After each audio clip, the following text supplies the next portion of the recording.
Assalamualaikum warahmatullahi wabarakatuh. Di sini Welcome. kami ingin mempresentasikan hasil kelompok kami yaitu yang berjudul Analisis Kinerja Anggaran PT Sumber Alvaria Trijaya Tbk sebagai evaluasi efisiensi dan efektivitas pengelolaan keuangan perusahaan. Sebelum itu, uh, anggotanya yang bernama selanjutnya ya, saya sendiri Nova Ramadana Fitriana, yang kedua ada Arjuna Dimas Saputra, yang ketiga ada Ardea Heski Winhart, yang keempat ada Cahya Dura Hikmiwati, yang kelima ada Maria Leonarda, yang keenam ada Novi Ramadana. Next ya. Yang pertama yaitu ada pendahuluan. Di Indonesia perkembangan dunia retail sangat cepat. Banyak orang sekarang lebih suka belanja toko seperti minimarket karena praktis dan banyak promonya dan lokasinya mudah dijangkau. Selain itu, teknologi juga ikut mendorong kemajuan. Salah satu contoh toko retail terbesar di Indonesia yaitu adalah Alfamart.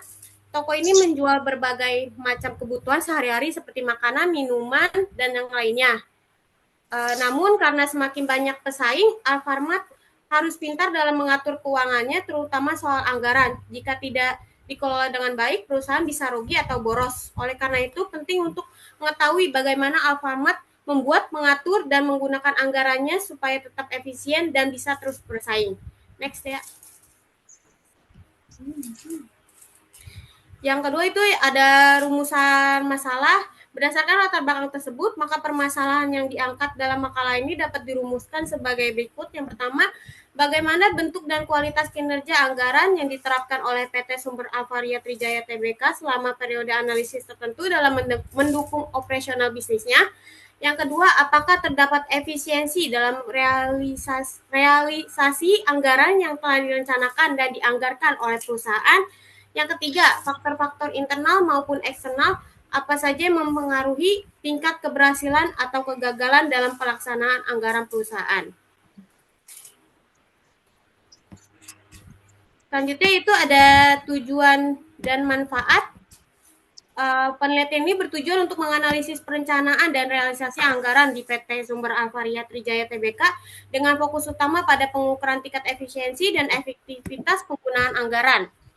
Terus manfaatnya itu penelitian ini memberikan kontribusi teoritis dan praktis. Secara teoritis penelitian ini memperkaya literatur mengenai manajemen keuangan perusahaan retail khususnya dalam konteks implementasi sistem penganggaran berbasis kinerja. Secara praktis hasil penelitian dapat digunakan sebagai alat evaluasi oleh manajemen PT Sumber Alvaria Trijaya Tbk dalam menyusun anggaran yang lebih akurat. Selanjutnya dia.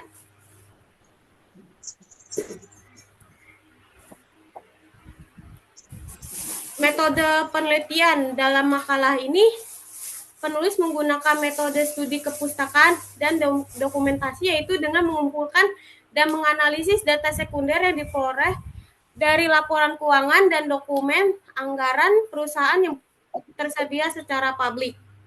Selanjutnya akan dibacakan oleh Arjuna.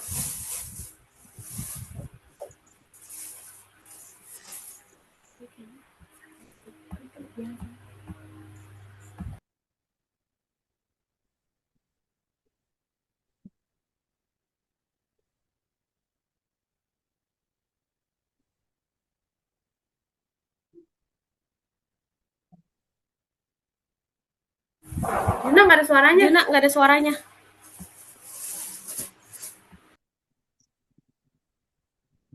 Ada. Oke, ntar dikat ya. Baik, selanjutnya yaitu eh, pembahasan mengenai ruang lingkup penelitian. Penelitian ini difokuskan secara khususnya itu mengenai anggaran dalam lingkup PT Sumber Alvaria Trijaya dengan aspek keuangan dan operasional dari tahun 2023 sampai 2024. Penelitian ini tidak mencakup aspek lain seperti pemasarannya, sumber daya manusia maupun pengembangan produk, kecuali jika berkaitan langsung dengan pengeluaran atau alokasi anggaran yang tercatat dalam laporan keuangan perusahaan tersebut. Next. Landasan teori. Landasan teori ini ada dua aspek, yaitu anggaran dan penganggaran.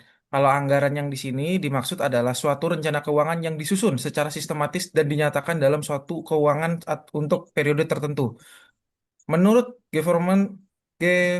Governmental Accounting Standard Board, anggaran didefinisikan sebagai rencana operasi keuangan tahunan yang meliputi estimasi pengeluaran dan pendapatan yang diperkirakan dalam jangka waktu tertentu. Sedangkan kalau mengenai pengertian penganggaran, yaitu merupakan proses perencanaan dan pengendalian sumber daya perusahaan melalui alokasi dana yang direncanakan untuk mendukung operasional dan pencapaian strategis. Dalam konteks perusahaan, penganggaran mencerminkan suatu bentuk komitmen terhadap kebijakan internal dan menunjukkan bagaimana perusahaan akan menggunakan sumber daya keuangan secara optimal. Next.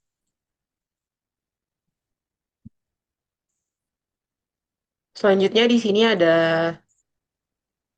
sistem penganggaran, yaitu sistem penganggaran merupakan suatu mekanisme atau prosedur yang mengatur cara penyusunan, pelaksanaan, serta evaluasi anggaran dalam suatu organisasi. Sistem ini dirancang untuk memastikan bahwa seluruh kegiatan perusahaan berjalan sesuai dengan arah strategis yang ditetapkan serta dapat diukur dan dikendalikan secara efisien. Selanjutnya di sini ada jenis-jenis anggaran.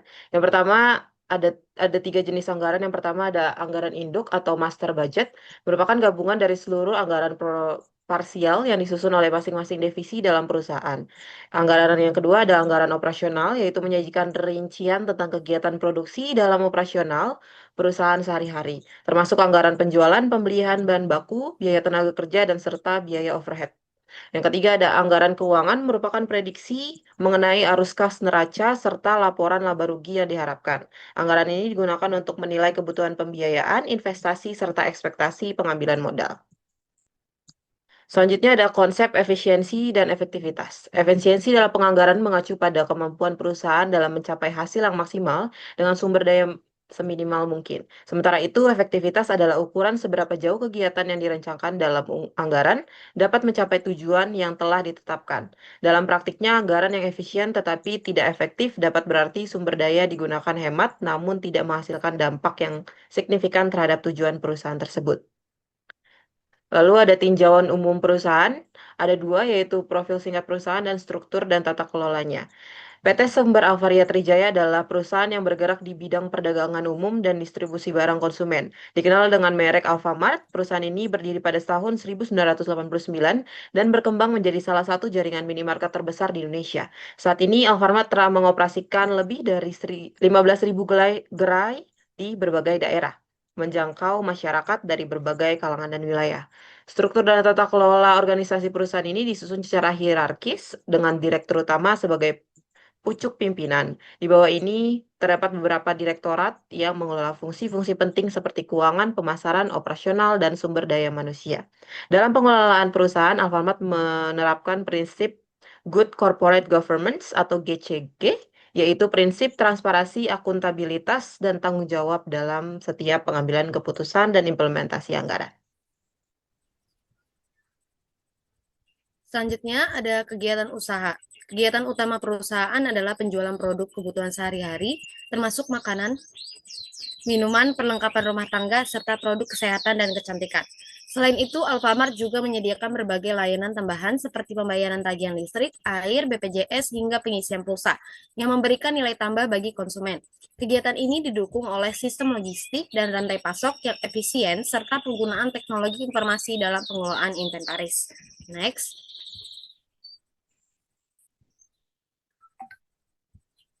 Selanjutnya ada hasil pembahasan dari anggaran operasi. Pada tahun 2023, pendapatan neto perusahaan tercatat sebesar 106,9 triliun rupiah dan meningkat menjadi 118,2 triliun rupiah pada tahun 2024. Namun, beban pokok pendapatan juga naik dari 83,8 triliun rupiah menjadi 92,8 triliun rupiah, serta beban distribusi dan penjualan mengalami peningkatan signifikan. Akibatnya, laba usaha justru menurun dari 4,4 triliun rupiah menjadi 4,07 triliun rupiah. Hal ini menunjukkan bahwa peningkatan pendapatan belum mampu mengimbangi laju pertumbuhan beban operasional. Selanjutnya ada anggaran persediaan dan administrasi.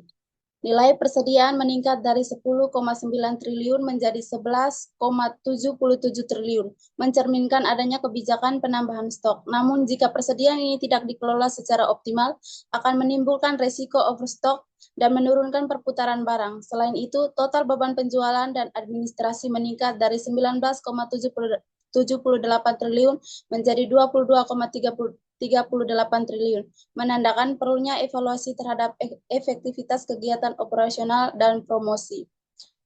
Yang berikutnya ada anggaran keuangan dan kas laba rugi. Secara keseluruhan, total aset perusahaan bertambah dari 34,2 triliun menjadi 38,7 triliun. Dan kas akhir tahun meningkat sebesar 19%.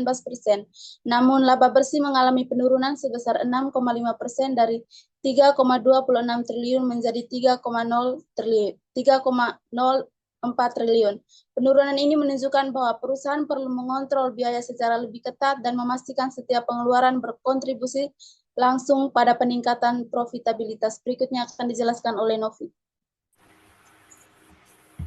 Kesimpulan dari analisis yang telah dilakukan dapat disimpulkan bahwa meskipun PT Sumber Avalia Trijaya Tbk mengalami peningkatan dalam pendapatan dan pertumbuhan aset, kinerja anggarannya belum optimal. Hal ini tercermin dari ketidakseimbangan antara kenaikan pendapatan dan beban operasional yang berdampak langsung pada penurunan laba dan laba bersih. Anggaran yang telah disusun tidak sepenuhnya terrealisasi secara efisien. Perusahaan masih menghadapi tantangan dalam mengendalikan biaya distribusi dan administrasi yang membesar. Selain itu, manajemen persediaan perlu ditingkatkan agar tidak menimbulkan inefisiensi yang berpengaruh terhadap arus kas dan margin keuntungan.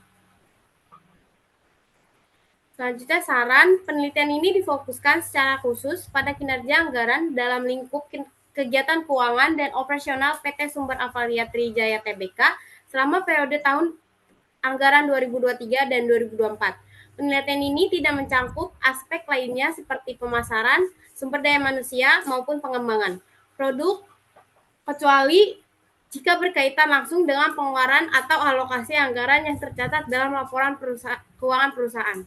Sekian dari kelompok kami. Bila ada kata yang salah, mohon dimaafkan. Wassalamualaikum warahmatullahi wabarakatuh.